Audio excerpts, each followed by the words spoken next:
right. Okay, so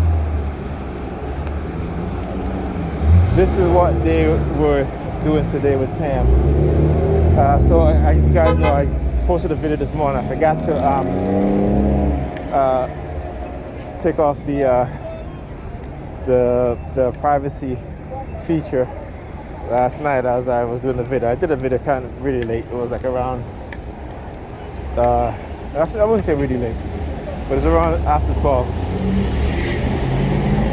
And like I said, she came home last night, ate, and just went to bed. And this is early too. So, you know, since she wasn't feeling well, you know, she's always not feeling well. She's too tired. She's one or the other. And so I was left with the kids.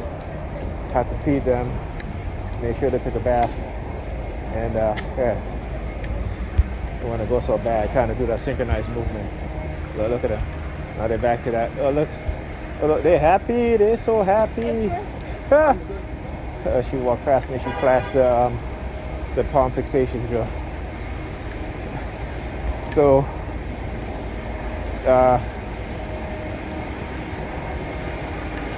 Yeah, so she came home, went to bed, had to take care of the kids, made sure they ate, made sure they, took a bath and ready for bed. So because she wasn't feeling well, I said, okay, I really wanted to leave because I knew what they were up to, but I was like, you know what, these kids are going to get to school really, really late. So spend the night, stayed over, got up early, made them breakfast. Ironed their clothes because I got up around 6:30 and they were already up. I was surprised. Okay, because they went to bed on time. All right, so it's a difference. Like I said, when I'm there, you know, the kids, they go to bed on time, so they woke up early.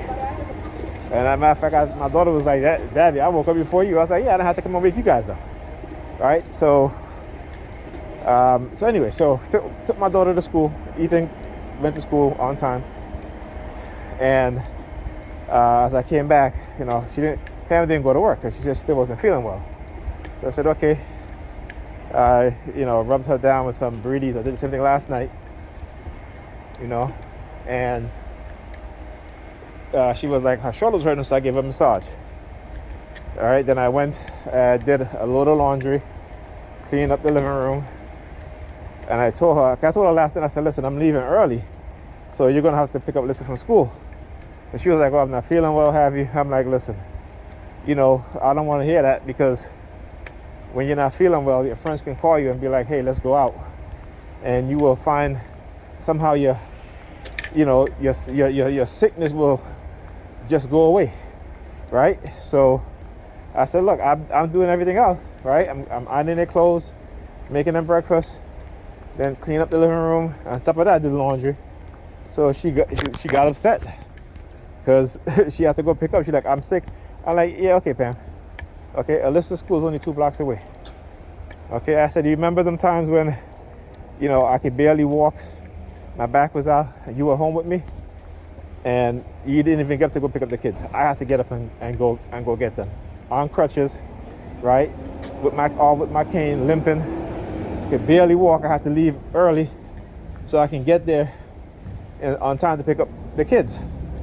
Okay, she didn't get up and say, hey, Nigel, it's okay. So your back is hurting you hurt your back, you injured your back or what have you. Let me go pick up the kids. She didn't do that. Okay? She didn't even take them to school. I did that. I had to get up in the morning, making breakfast, ironing the clothes. Okay? On crutches. Literally hopping around the house because I could barely put pressure on my right leg. Okay? But like I said, this is how they condition. This is how they condition. You see the gray car and the blue car, gray car. So the woman standing there, as I was walking towards you guys, I don't know if you guys see, but she stuck out her finger, the one right before the pinky, and then she looks at the gray car turning. Okay. So yeah, she thinks she's slick. At least they think they're slick. And again, talking about brainwashing, this is what these cults do. talk about dangerous cults, right? Okay, this is what cult behavior they engage in, right? So yeah. Anyhow, as I was saying, so again, even doing all of that today, which and I should have left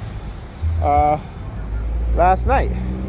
Okay, but I decided to stay to help her out because she was sick.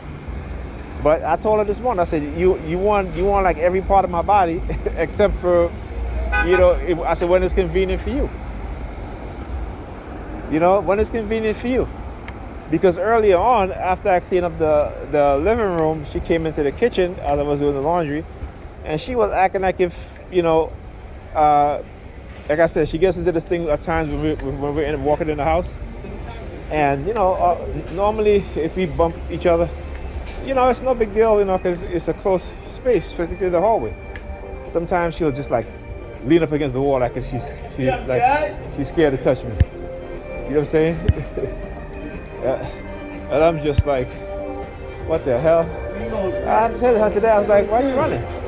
She's like, I ran. I said, yes, you are. I walked into the kitchen. She heard my footsteps. She ran out the damn kitchen. Okay. And I'm just like, come on, man, not this shit again. So I told her, I said, why you act like this at times? I said, because I don't act that way. But that's what she does. And because the reason why she started here, it was like the police sirens, right? They're like a signal or a trigger for her at times. I mean, they're a trigger for me too, okay? Because they bombard me with that shit all day, all night. But there's a particular sound that they make, particularly when it comes to her, because it's loud, it's not subtle. Okay? And then she starts acting that way. And I'm just like, damn. Is this really what's going on, But anyway, I know at times that she's been influenced by the technology. So sometimes, I'm like, really, I tend to understand. Okay? But, like I said, I don't have to be there all the time to deal with it. Most times, yeah, because the kid's sake, and helps her out too. And like I said, for me being who I am and treating her the way that I treat her, it's a hell of a lot better than anybody she's ever known. Okay? And like I told her, I was like, I said, if you didn't have kids for me, I don't know what would happen. Because if you had kids and it was another man, he would have left you behind and the kids. Okay? But it's because who I am. And this is why, like I said, a lot of times when they target us as TI, they try to change who we are. Okay, for the worse, because they have a narrative to sell. It's particularly when they want to experiment on you. So they have a narrative to sell, and that narrative has to be negative. You know what I'm saying? It gives the indoctrinated minds, a purpose, right? Just like my purpose is to expose them. Their purpose is to target me. The only difference is, I'm not going around spreading rumors about them. I'm not going around poisoning their food. I'm not going around stealing their mails, right? I'm not going around damaging their property. I'm not doing none of that stuff, right? I'm not going around bullying their kids, right? I'm not going around,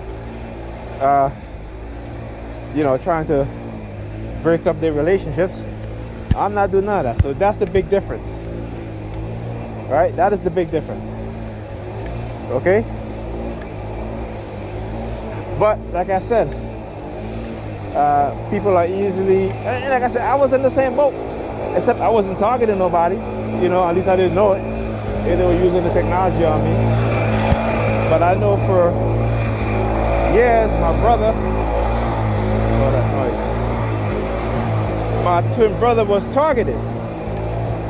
And they were silencing him through the subliminals.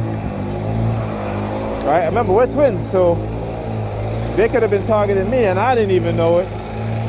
Doing things, I come to think about it, things that happened to me while he was being targeted, I didn't know it. I used to find them very strange. But now I understand why. Right? Now I understand why. So, it ain't nothing new. We expose them the same way. They deserve it. They deserve to be exposed. And we don't bargain with criminals and terrorists.